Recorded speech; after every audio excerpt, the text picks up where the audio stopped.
એટલે નારાયણ આશ્રમ જવા માટે અમારે આ પહાડને ઓળંગવાનો છે અને એ પણ ચાલીને.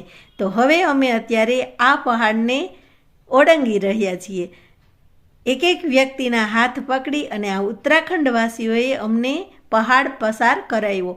આમાં ખાસ તો ધન્યવાદ માનવાનો અમારા ગ્રુપના આયોજક શીલાબેનનો અને આશીર્વાદ અમારા ગુરુદેવ પૂર્વીબેનનો કે અમે આવો ભયંકર જે પહાડ હતો એને ઓળંગી ગયા અને ભગવાન પણ જાણે અમને પગલે પગલે સાથ આપતા હતા અને પગલે પગલે કસોટી પણ કરતા હતા.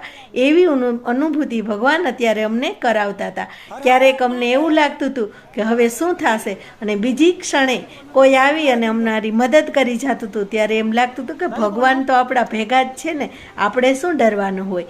આવી કઠિનાઈઓમાંથી ભગવાન મહાદેવ, માં ભવાની, ભગવાન નારાયણે અમને પાર ઉતાર્યા. અમારા સામાનને અને અમને પાર પહોંચાડતા આ સારથીઓને વાર લાગી. એટલે અત્યારે સમય ઘણો વીતવાને કારણે રાત થઈ ગઈ હતી. હજી થોડીક કસોટી બાકી હતી.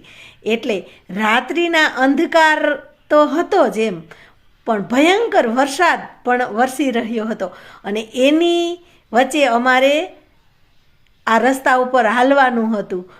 એટલે આ રસ્તે હાલવું અઘરું તો હતું જ, પરંતુ ભગવાનનો આશીર્વાદ હતો એટલે રાત્રે અમે નારાયણ આશ્રમ પહોંચ્યા.